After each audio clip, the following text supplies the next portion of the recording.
Picture this. It's September 11th, 1985. A quiet 62-year-old man with graying hair and weathered hands walks into the sterile, fluorescent-lit offices of the U.S. Immigration and Naturalization Service in Burbank, California. To anyone watching, he looks like thousands of other senior citizens going about their daily business in Reagan's America. But this man carried a secret so extraordinary, so unbelievable, that when he finally spoke the truth, it would send shockwaves through the nation and force America to rewrite the final chapter of World War II. His hands trembled, not from age, but from the crushing weight of 4 decades of deception as he approached the government clerk behind the Formica counter. "My name is Georg Gärtner," he said, his accented English softened and worn smooth by years of careful practice. "I am a German prisoner of war, and I have been hiding in America since 1945. The clerk looked up from her paperwork, a flicker of confusion in her eyes, certain she had misheard. World War II had ended 40 years ago. Every German prisoner had been shipped home decades earlier. The files were closed, the camps dismantled. The war, a fading black-and-white memory in the minds of most. Yet here stood a man claiming to be the last German soldier on American soil, a living ghost from a buried past. And what he was about to reveal would prove that truth is indeed stranger, more complex, and far more human than fiction. Stay with me, because this story will challenge everything you think you know about courage, identity, and what it truly means to choose your country. To understand Georg Gärtner's incredible decision, we must first travel back in time, back to the scorching, sun-bleached deserts of North Africa in 1943. The gears of war were grinding to a halt for Germany. Rommel's Afrika Korps, once the swaggering pride of the Wehrmacht, was in full, desperate retreat as Allied forces closed in from all sides like a tightening steel fist. Georg Peter Gärtner was just 21 years old, barely more than a boy, when he found himself trapped with his unit near Tunis. Like so many young Germans of his generation, he'd been swept into the war's vast, impersonal machinery before he was old enough to understand its true cost. The propaganda had promised glory, a quick victory, and a hero's welcome. Instead, he found himself thousands of miles from home, fighting a losing battle in an alien desert that felt like the surface of another planet, the air thick with the smell of cordite and hot metal. The end, when it came, was sudden and apocalyptic.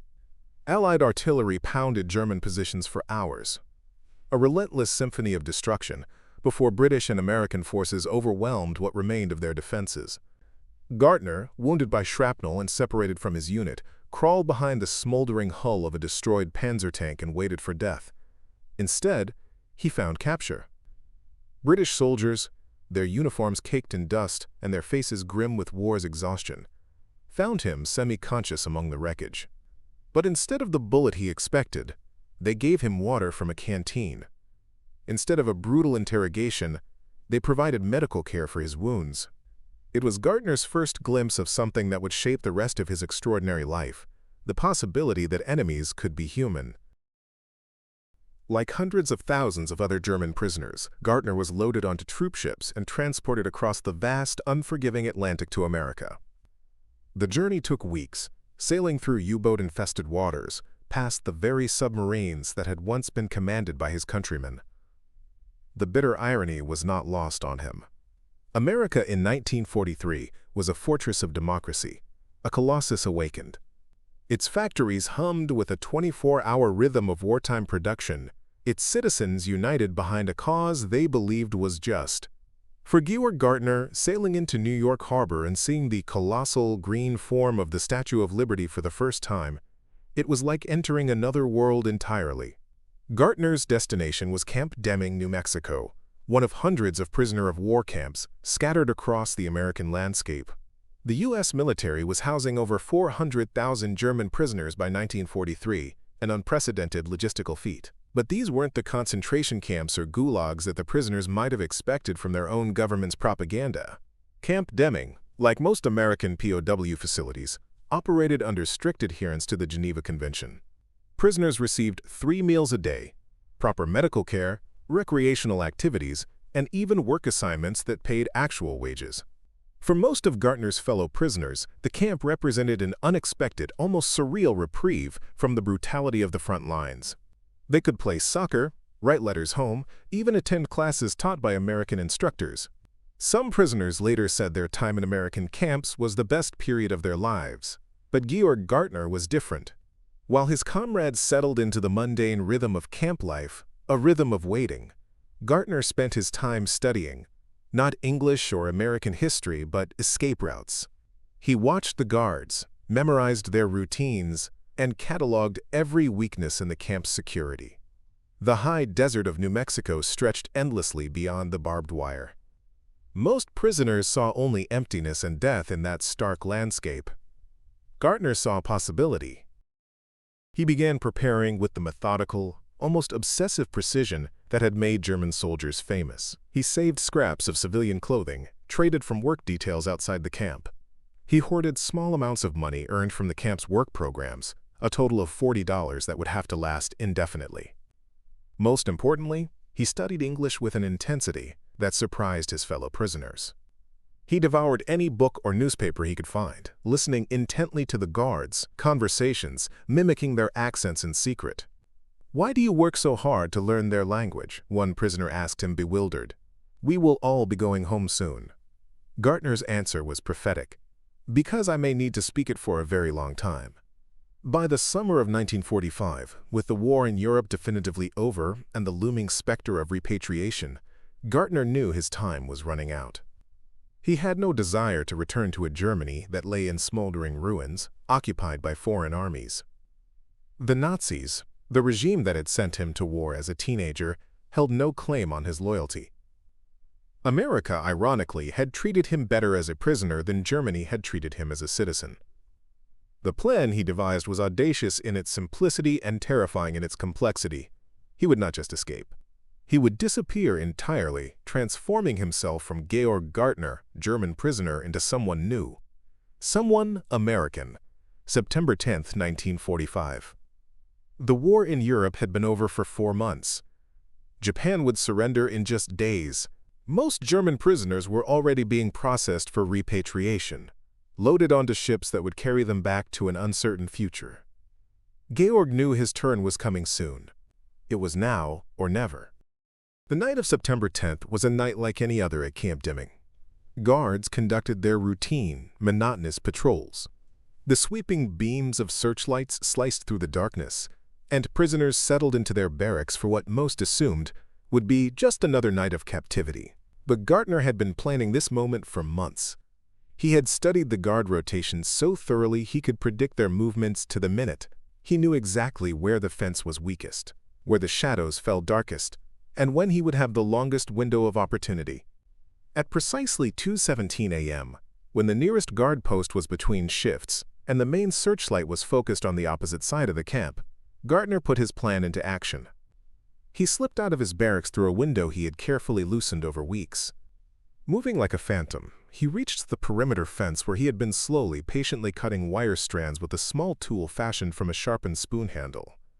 The New Mexico desert was brutally cold at night, a shocking contrast to the blazing heat of the day. Gärtner wore every piece of civilian clothing he had managed to acquire, layered against the chill, knowing that his prison uniform would mark him as an escapee to anyone who saw him. He crawled through the narrow gap in the fence. For the first time in over 2 years, Georg Gärtner was free. But freedom in the middle of the New Mexico desert was a relative and terrifying concept. He was hundreds of miles from any major city, with minimal supplies and a thick German accent that would immediately identify him as foreign. The smart, logical move would have been to head south toward Mexico, where border security was less stringent and a man could disappear more easily. Instead, Gärtner did something that would have shocked his captors. He walked north, deeper into America. The first 24 hours were the most dangerous of his life.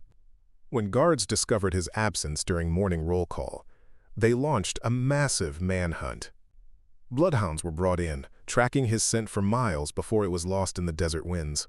Local sheriff's departments were alerted. The FBI joined the search. Radio broadcasts crackled to life, warning civilians to be on the lookout for a dangerous escaped prisoner. But Gärtner had vanished into the vastness of the American landscape like smoke in the wind. And what nobody realized, what nobody could have possibly guessed, was that the escaped prisoner had no intention of leaving the country. In a twist that would have been unthinkable to his pursuers, Georg Gärtner was not fleeing America. He was embracing it. Somewhere in the rugged mountains of Colorado, Georg Gärtner ceased to exist. In his place, Dennis F. Wiles was born. Using forged papers he had meticulously created with materials stolen from the prison camp and English skills he had developed through relentless, intensive study, Gärtner became Dennis Wiles, a drifter from the South whose personal records, he would claim, were lost in the chaos of wartime. His first job was washing dishes in a gritty Denver diner. The owner, a stern woman who'd lost her son in the Pacific, was impressed by Dennis's quiet diligence and incredible work ethic. "Lots of folks from the South talk funny," she told the other employees. "At least this one works hard." Gärtner threw himself into becoming Dennis with the same military precision he had once applied to his military duties. He studied American customs through movies, learned regional accents by listening to the radio for hours, and absorbed American history by reading discarded newspapers. But the most remarkable transformation was psychological. As months turned into years, Gärtner found himself genuinely caring about American current events, following baseball scores with real interest, and developing political opinions not as a foreigner, but as an American. By 1950, Georg Gärtner had become Dennis Wiles in ways that went deeper than false papers. He was thinking, dreaming, and feeling as an American. Then, something happened that completed his transformation. He fell in love. Her name was Mary, a waitress at a diner where Dennis now worked as a cook. She was independent, optimistic, and refreshingly direct. They began dating in 1951, and for the first time since his escape, Gärtner was truly happy. Mary knew Dennis as a quiet, hard-working man with a charming, vaguely European accent. She never questioned his vague explanations about his background, accepting his reluctance to talk about the past as evidence of a difficult childhood. For 3 years, Gärtner experienced American family life. He helped Mary's young daughter with her homework, taught her to ride a bicycle, and attended parent-teacher conferences with a swelling sense of pride. They celebrated Thanksgiving, Christmas, and the 4th of July with genuine enthusiasm. The relationship, however, ultimately ended not because of his secret but over ordinary incompatibilities. Mary wanted the security of marriage and more children. Dennis, knowing that any official scrutiny, any marriage license, could destroy everything, couldn't commit to the legal entanglements. When they parted amicably in 1954, Mary's final words haunted him. "You're a good man, Dennis. I just wish you weren't so afraid of settling down." If only she had known what he was really afraid of. For the next quarter century, Dennis Wiles lived one of the most extraordinary double lives in American history. He worked steadily, moving from job to job and state to state, always careful never to stay in one place long enough to attract unwanted attention, but long enough to establish the references and work history that would support his fragile, false identity. He was a ski instructor in Colorado, charming tourists from around the world with his mysterious European accent and his carefully edited stories of travels that were thinly veiled versions of his real experiences. Wealthy visitors tipped him generously and invited him to lavish parties in their mountain homes, never suspecting they were socializing with a fugitive from one of America's most intensive manhunts. He repaired televisions in California during the golden age of that industry, his precise German engineering training serving him well in the emerging world of electronics.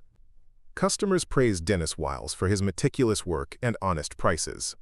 Some became friends, inviting him to backyard barbecues and family gatherings where he played the role of the friendly bachelor neighbor to perfection.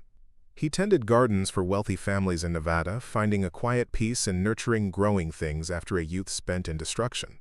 His employers trusted him with the keys to their homes, with their children, with their most valuable possessions. They had no idea they were entrusting their security to a man who was technically still an enemy combatant from a war most people preferred to forget. Throughout it all, Dennis Wiles was liked and respected by his fellow Americans. He was the kind of neighbor who would lend you tools, help you move furniture, or watch your house while you were on vacation. He paid his taxes faithfully, never missed a day of work unless he was genuinely ill, and had never been arrested for anything more serious than a minor traffic violation. But the secret aided him like a slow-acting acid. Every 4th of July fireworks display felt like a betrayal, but a betrayal to which country? Every time he stood for the Pledge of Allegiance at a public event, he wondered if he was committing treason. But treason to whom? To Germany, which had conscripted him as a teenager to fight a war he never believed in. Or to America, which had treated him better as a prisoner than his homeland had treated him as a citizen. The paranoia was a constant, low-level hum in the background of his life. When police officers pulled him over for minor traffic violations, his heart would race, but his carefully maintained papers always passed inspection. The FBI manhunt for Georg Gärtner had long since gone cold, filed away in a dusty cabinet as just another unsolved case from a war that was rapidly becoming ancient history. By the 1970s, Gärtner had been free for longer than he had ever been a prisoner. America had changed dramatically around him. The civil rights movement, Vietnam, Watergate, the counterculture, and he had experienced it all as an insider, not as a foreign observer. He had watched the moon landing with tears of genuine pride in his eyes. He had mourned the assassination of President Kennedy as deeply as any native-born American. He had lived through every triumph and tragedy of the American experience for 3 decades. In his heart, he was more American than many Americans. The problem was that none of it was legally real. By the early 1980s, Georg Gärtner was entering his 60s. His German accent had all but faded, and his native German had grown rusty from disuse. Sometimes he even struggled to remember German words, while English came to him with an effortless, natural fluency. Then, in 1983, something happened that sent him into weeks of cold panic. He stumbled upon a magazine article about World War II POWs. A small paragraph mentioned, Georg Gärtner, escaped from Camp Deming, New Mexico in 1945, is still at large. Reading his real name in print was like seeing a ghost. The past he had worked so desperately to escape was still following him, a shadow he could never outrun. He began to obsess over one terrifying question: what would happen if he finally told the truth? The America of 1985 was not the America of 1945. The Cold War had made the Soviets the enemy, not the Germans. West Germany was a trusted NATO ally. The idea that one elderly man who had lived a peaceful, productive life for 4 decades would be treated as a dangerous enemy seemed absurd. But what finally tipped the balance wasn't a fear of discovery, but something far more profound: the simple human desire to die as himself. At 62, Georg Gärtner wanted to spend his remaining years as who he really was, not who he had pretended to be. On the morning of September 11, 1985, Georg Gärtner woke up in his modest California apartment and made the most incredible decision of his extraordinary life. He was going to surrender, not because he had been discovered, not because he was dying, but because after 4 decades as Dennis Wiles, he wanted to reclaim his remaining years as Georg Gärtner. The walk to the immigration office felt endless. Every step brought a flood of memories. Crawling through the cold wire of the fence, a free man in a hostile desert, the taste of his first American meal, Mary's laughter echoing in a small diner, the flicker of the television as he watched the moon landing.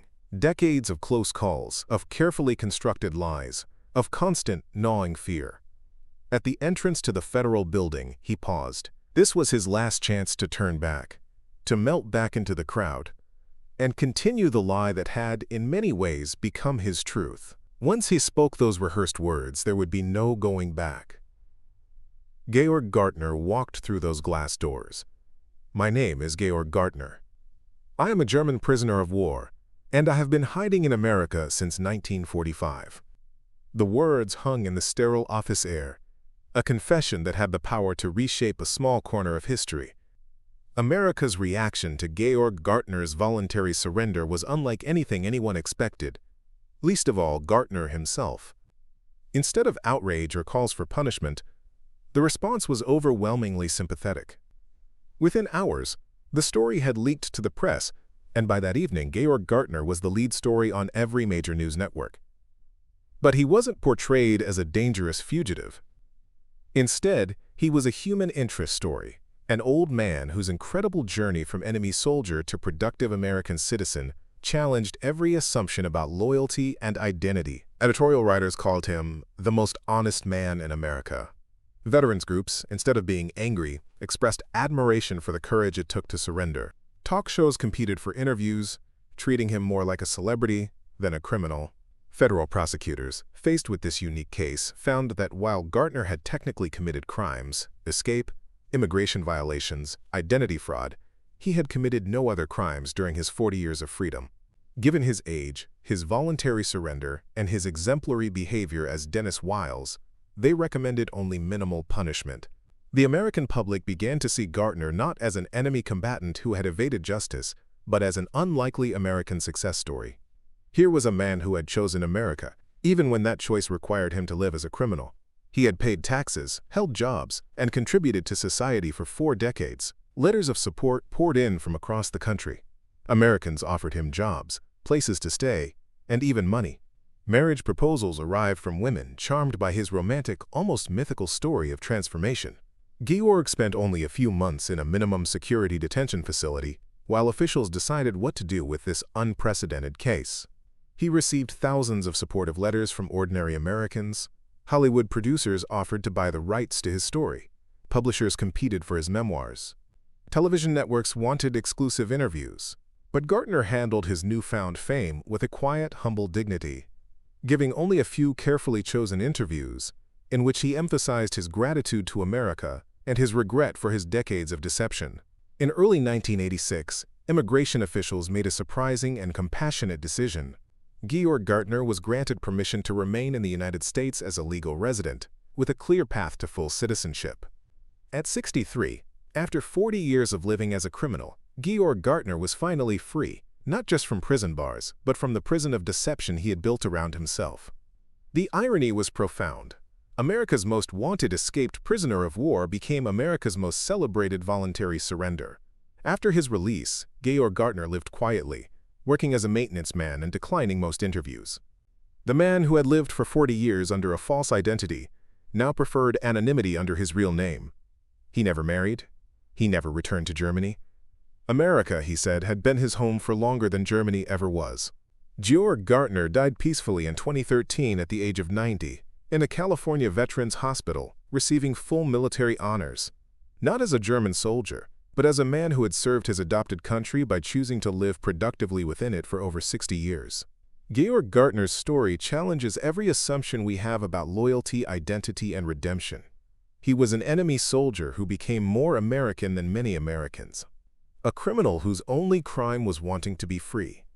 His voluntary surrender remains one of the most extraordinary acts of moral courage in American immigration history. He gave up a guaranteed freedom to gain something far more valuable, the right to live and die as his authentic self. Sometimes, the most incredible thing a person can do is tell the truth, even when it takes 40 years to find the courage. And sometimes, the truth really can set you free. Dear viewers, thank you for being here. Stay tuned to the channel for tons of exciting videos. Every day we upload fresh stories packed with thrills, suspense, and surprises. Don't miss out. Comment, share, subscribe, and hit that like button. This channel is for you, and the best is yet to come.